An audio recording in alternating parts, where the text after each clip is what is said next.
बिस्मिल्लाहिर्रहमानिर्रहीम। तवक्कल न्यूज़ से मैं हाज़िर हूँ आपकी खिदमत में। सबसे पहले अहम खबर से मैं आपको आगाह करता चलूँ कि हुकूमत और अपोजिशन के दरमियान मुज़ाकरात शुरू हो चुके हैं और आज मुज़ाकरात का हो सकता है कि यह पहला दिन हो।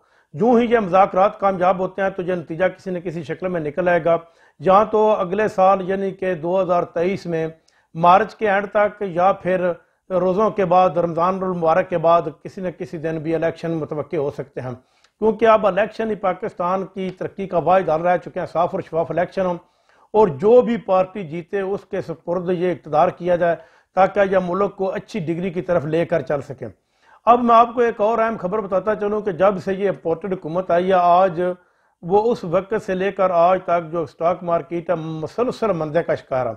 आज का सुबह स्टॉक मार्केट खुलते ही क्रैश कर गई है और इतनी बुरी तरह क्रैश किया है कि लोगों के अरबों रुपए डूब गए हैं। जिस मुल्क की 8 महीने हो गए, 8 महीनों से स्टॉक मार्केट जो है मुसलसल वो मंदे की तरफ जा रहे हैं। जिस मुल्क की स्टॉक मार्केट ही मंदी हो तो वहाँ पर तरक्की क्या हो सकती है। आलमी मार्केट में तेल की कीमतें, पेट्रोलियम मसनूआत की कीमतें मुसलसल नीचे जा रही हैं, जबकि पाकिस्तान की गवर्नमेंट जो जाहिल हुक्मरान हमारे ऊपर मुसलत किए गए हैं, इन्होंने जो पेट्रोलियम मसनूआत की कीमतों को मेनटेन रखा हुआ है सिर्फ इसलिए कि इन्हीं कीमतों के पेट्रोलियम मसनूआत से जो ये मुनाफा लेते हैं उसके ऊपर सिर्फ और सिर्फ ये हुकूमत चल रही है, क्योंकि टैक्स तो इस हुकूमत को दे कोई नहीं रहा।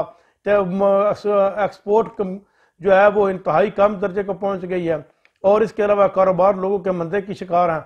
तो इस सिर्फ और सिर्फ पेट्रोलियम मसनूआत का मुनाफा, गैस का मुनाफा, बिजली का मुनाफा, उसके ऊपर यह हुकूमत चल रही है। अब तक के लिए इतना ही। अपना ख्याल रखिएगा। अल्लाह निगहबान।